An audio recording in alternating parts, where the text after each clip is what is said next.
ബഹുമാനപ്പെട്ട സിസ്റ്റർ സുചിത, സ്നേഹം നിറഞ്ഞ അധ്യാപകരെ, പ്രിയപ്പെട്ട കൂട്ടുകാരെ, ഞാനിവിടെ പറയാൻ പോകുന്നത് കേരളത്തിൻ്റെ ദേശീയ ഉത്സവമായ ഓണത്തെ കുറിച്ചാണ്. ചിങ്ങമാസത്തിലെ തിരുവോണ നാളിലാണ് ഓണം ആഘോഷിക്കുന്നത്.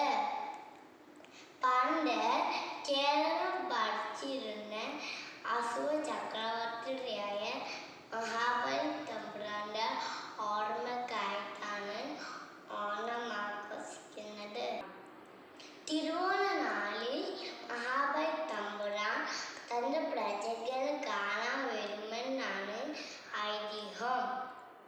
കുട്ടികൾ വീട്ടുമുറ്റത്ത് പൂക്കളൊഴിക്കും, പുതുവസ്ത്രങ്ങൾ അണിഞ്ഞും ഓണസദ്യ ഒരുക്കും, ഓണം ആഘോഷിക്കുന്നു. തിരുവാതിരക്കളി, വെള്ളക്കളി, പുലിക്കളി, ഓണത്തല്ല്, കുമ്മട്ടിക്കളി തുടങ്ങിയ എല്ലാ കളികളും നടത്താം. എല്ലാവർക്കും ഹൃദയം നിറഞ്ഞ ഓണാശംസകൾ. നന്ദി, നമസ്കാരം.